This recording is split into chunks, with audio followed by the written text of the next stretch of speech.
Ken covered and is the expert on what happened with Microsoft. Yep. And that's why I want to go to you on this, which is to say, you look at what happened with the Justice Department and Microsoft, and I want you to try to either draw parallels or distinctions, if there are distinctions today, between what is happening with the way Justice and the FTC have just split up the roles of trying to oversee and maybe investigate and maybe do more to Amazon, Facebook, Google, and potentially Apple. Well, the biggest distinction, if you go back to the late 90s, the trial, they brought charges in 99, trial was in 2000. Microsoft didn't believe in spending money on lobbying and PAC contributions. They thought it was inefficient. We're not in that game. We're a science-based company. And if you watch Bill Gates' 20 hours of depositions that he gave to David Boies, who was his cross-examiner, and he basically had contempt for the idea that you should question me. Why are you doing this? I'm a good citizen. I do good things.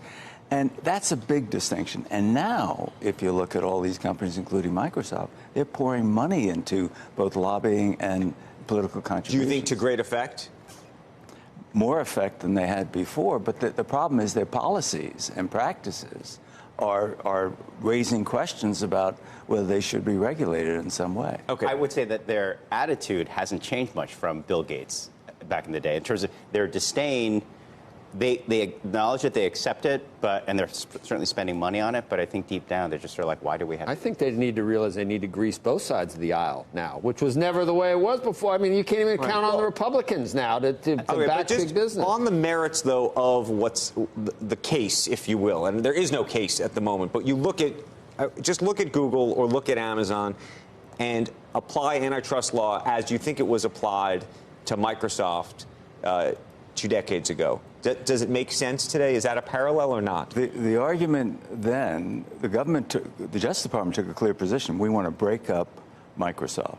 And the judge in the district court agreed with them, and then it was overruled by the federal appeals court. But the idea of harming consumers, which has historically been the metric or the measure, you had a situation in Microsoft back then where you could have said, look, you're providing a free Microsoft Explorer to people, and then you had all these competitors come out, Netscape and others, said this whole thing is unfair. The Justice Department position was based on abuse of power. Right. They basically were not dealing with the consumer getting a free Internet Explorer. They were basically concluding that Microsoft abused its power and particularly went after Netscape and others. But in hindsight, did they need to do anything to Microsoft? Microsoft got totally out-innovated serially in every next thing. Because the Justice Department they didn't break up the country. They did not break it up. And years that they took top management, Bill Gates all the way down. We know in hindsight they didn't need to take But there's an argument. Hold on. But there's a strong argument to be made that Microsoft, because that case was brought,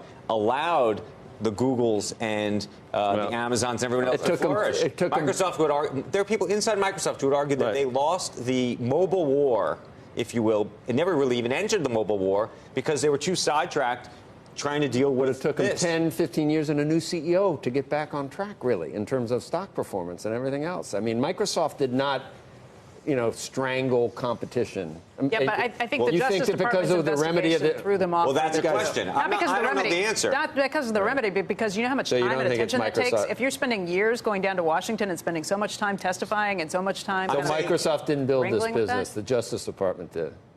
Which business? No, this great business that they were allowed. No, that Google and everybody else built, you're suggesting. Yeah. Saying came as a function of. That's actually an interesting question. Do you believe that the success of Google and Amazon and Facebook and everybody else do you give any credit effectively to the Justice Department 20 years ago? Yes, some. I mean, clearly one of the things overlooked here is that Microsoft lost its ability to attract top talent because they were poisoned. They had a scarlet letter. And it was harder to make acquisitions. Very harder. And they were looking over their shoulder, what's the government going to do? What's the citizens going to do? But I actually believe that Microsoft would have been broken up. You didn't have to break them up with, antitrust. Open source and the internet were going to break them up, and that's exactly what happened. Okay. And I think that was always their argument. That's usually what happened. Moving so much faster than we can catch up to. So what are we really dominating? I think Becky made a great point earlier, though, which is being dragged out through the courts, spending millions of dollars. That was the real sort of liability here. And going Takes forward, their eye off the ball for everything. Exactly right. And looking at what's going now with Facebook, Apple, Amazon, Google, that is the liability. Not necessarily that they're going to be broken up, though. That's sort of what they're hanging over their head. Not to mention that just the competitive things you'd normally be doing, you have to second guess every single move and think, am I going to get in trouble for doing what I would think would be normal business practice? Do you think there's a distinction, Ken, between Google being now covered, if you will, by the Department of Justice and the FTC looking at who has picked the shorter straw? Well, it's interesting the government has agreed to split it and not to vie as to who we want to prosecute this. I think that's really smart. I don't know who has a better straw. I mean, the Justice Department has more resources than the FTC to investigate. It's good that we have both sides. Because how about Peter Thiel? Remember, he says monopolies, if you can get one because you're so good at what you do. It's a great business to be a monopoly. Right, okay, and then there's another side. I know, but then there's the other, and there's always competing forces. You don't want to kill.